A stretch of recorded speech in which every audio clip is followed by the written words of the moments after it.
Hi, and welcome back to Midweek Devotional. Last week in our first little study that we had together, we looked at what happened here, part 1, and we're going to go to part 2 this week. We're talking about how all this developed that we've been experiencing, how sickness and death and destruction and hatred all came about.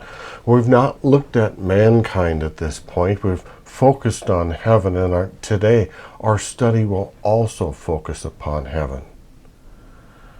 We discovered that God is love. His character, His law, which is a reflection of His character, is love. It has ever been, it will ever be. Every manifestation of His creative power is an expression of His infinite love. Yet, despite God's great power, creation, the very handiwork of God's hand, is marred. There is sickness and death all around us.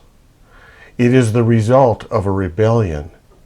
Yet, God is still love and still loves us. Last week we began by exploring how all the sickness, death, sin, and destruction came into this world. I hope you will stay with us as we continue to explore what happened here. How is it that our home, planet Earth, is falling apart and filled with such envy, jealousy, hatred, sickness, death, and destruction? All of which is the result of sin. We have all asked the question, why? Why didn't God snuff Lucifer out? Why not do away with the problem that created this whole thing in the beginning and create a new being incapable of such desires as hatred, envy, jealousy, and self-exaltation? We also asked ourselves the question, was this God's plan all along? There is a strange aspect of love. We have not looked at it yet. What love values most is the freedom of choice. For love to restrict free choice, then for me to love another would be to love out of fear, or love as a servant instead of as an equal. If God did not allow freedom for you, me, or Lucifer, without freedom of choice, then we would serve without love. We would be nothing more than slaves or robots. Love, true love, does not desire love out of service or force. It doesn't force another to do what it wants, but to love by free will and free choice. True love always allows you to walk away or to step closer. God, as a compassionate, loving creator, sought to draw Lucifer and his followers back from the ruin they were about to embark upon. However, God's mercy was misinterpreted by Lucifer. Lucifer pointed to the long suffering of God as evidence of his own superiority.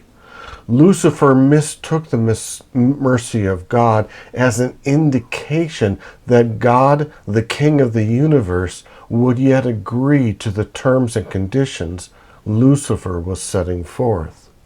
Lucifer thought this was his way to gain the freedom he desired. Strangely enough, of freedom he already had. Lucifer, by persistently defending and pursuing his own course of action, drew himself away from God's love.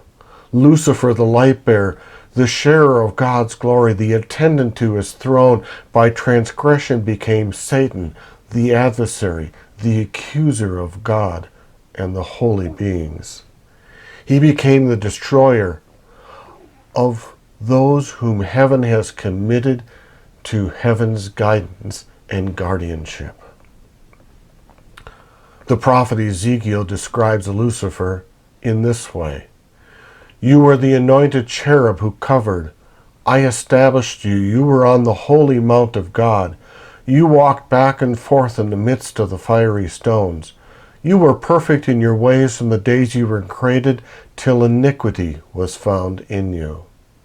Your heart was lifted up because of your beauty. You corrupted your wisdom for the sake of your splendor. I cast you to the ground. I laid you before the kings that they might gaze at you. Ezekiel chapter 28, verses 14, 15, and 17 out of the New King James Version. God permitted Satan to carry forward his work until a spirit of dissatisfaction ripened into active revolt against God. It was necessary for Lucifer's plan to be fully developed that his true nature and tendencies might be seen by all.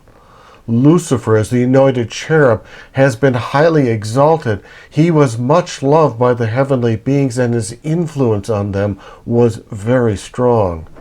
God's government included not only the inhabitants of heaven, but all the universe. Lucifer had concluded that if he could carry the angels of heaven with him in rebellion, he could take the universe with him.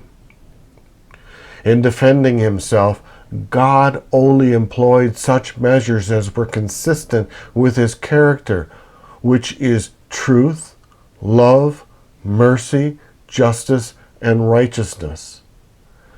Satan could use what God could not, like flattery, bribery, deceit, coercion.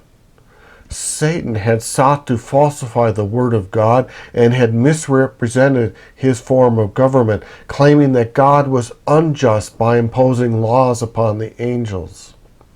He reasoned with and convinced 1/3 of the angels that it was necessary to demonstrate before the inhabitants of heaven and all the universe that God's government is oppressive and restrictive, because God, in Lucifer's estimation, was not a God of love. Instead, God was described as a tyrant, imposing his will upon the angels and upon the entire universe. Therefore, God had to show before the angels and universe and all of earth's inhabitants that God's government is just, his law is perfect, and his character is love, and out of love allows men and angels the freedom to choose. God permitted Lucifer to demonstrate the nature of his claims, to show the working out of his proposed changes in the divine law. God reasoned, and rightly so, that Satan's own work must condemn him. Satan had claimed from the first that it was not in rebellion, that he was not in rebellion. Therefore, the whole universe must see that he was. God immediately blotted out if God had immediately blotted out the existence of Lucifer, some would have served God from fear rather than love. In this way, the influence of the deceiver would not have been entirely destroyed, nor would the spirit of rebellion have been utterly eradicated.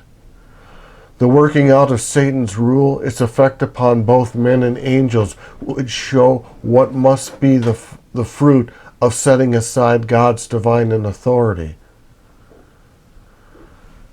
He that rules the heavens is the one who sees from the end to the beginning, the one before whom the mysteries of the past and the future are alike spread out, who beyond the woe and darkness of ruin that sin has brought, behold the accomplishment of his own purposes of love and blessing. Psalms 92:7 says, "Clouds and darkness surround him. Righteousness and justice are the foundation of his throne." In other words, the workings of God to us are often a mystery. They're surrounded by clouds. That's why the psalmist is saying that they're surrounded by clouds of darkness, because we can't always understand the workings of God. But righteousness and justice are the foundations of his throne. And this is the inhabitants of the universe, both loyal and disloyal, will one day understand. His work is perfect, for all his ways and judgment, a God of truth and without iniquity. Just and right is he. And we find that in Deuteronomy 32:4. As I started last week's midweek study, I thought it essential, considering what is going on around us, to look at how all this got started. Next week, we'll begin to look at the formation of the world. Till then, blessings.